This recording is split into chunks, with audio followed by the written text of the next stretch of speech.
Wanneer die Heilige Gees in jou woon en jou weer gebore laat word, beteken dit dat jou lewe gaan verander. Soos wat 'n boom nie 'n keuse het om stil te staan as die wind deur hom waai nie, so kan 'n mens se lewe nie onaangeroer wees as die Gees in jou kom nie. Hy is immers die lewendmakende Gees.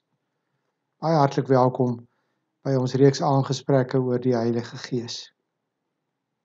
Die eerste beweging wat in 'n mens kom as die Gees in jou kom woon, is dat jy tot geloof kom in Jesus Christus. Die Gees en Christus kan nie van mekaar losgemaak word nie. Die Gees word die Gees van Christus genoem. Voordat die Here met Nikodemus oor die oproep tot geloof praat hy eers met hom oor weergeboorte. Maar nadat hy oor weergeboorte gepraat het, praat hy verder oor geloof, waardeur 'n mens gered kan word en deel kan kry aan die ewige lewe. Ons moet nooit die wa voor die osse span nie. Geloof werk nie wedergeboorte nie, maar die Gees werk die wedergeboorte, wat daartoe lei dat 'n mens kan glo en sal glo. Die Gees word in soveel woorde die Gees van geloof in 2 Korintiërs 4 vers 13 genoem.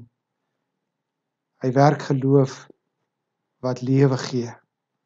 Geloof waarsonder niemand die ewige lewe sal ontvang nie. En hiermee saam, as gevolg hiervan, is die volgende noodwendige beweging as die Gees in jou kom woon en jy weergebore word, dat jy sal uitroep, Abba, Vader. Kom ons lees uit Romeine 8 vers 12. Daarom dan, broers, staan ons onder 'n verpligting, maar nie teenoor ons sondige natuur om daarvolgens te lewe nie.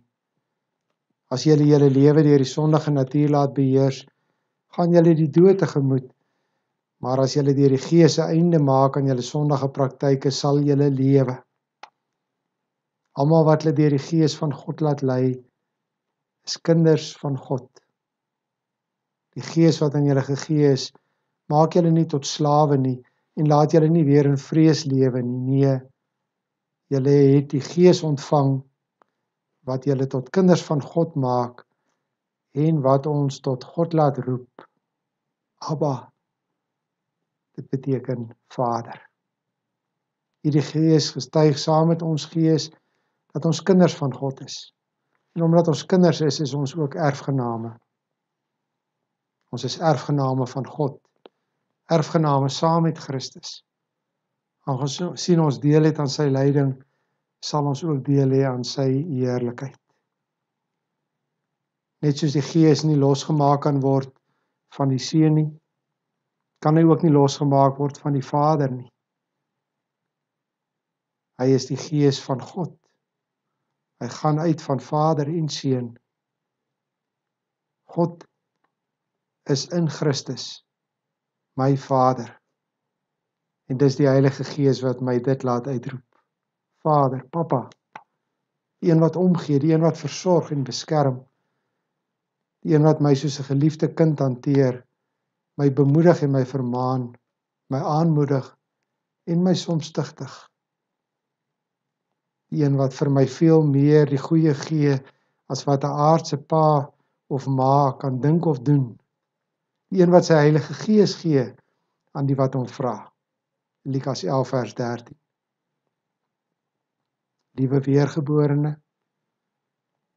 liewe gelowige, liewe kind van die Vader.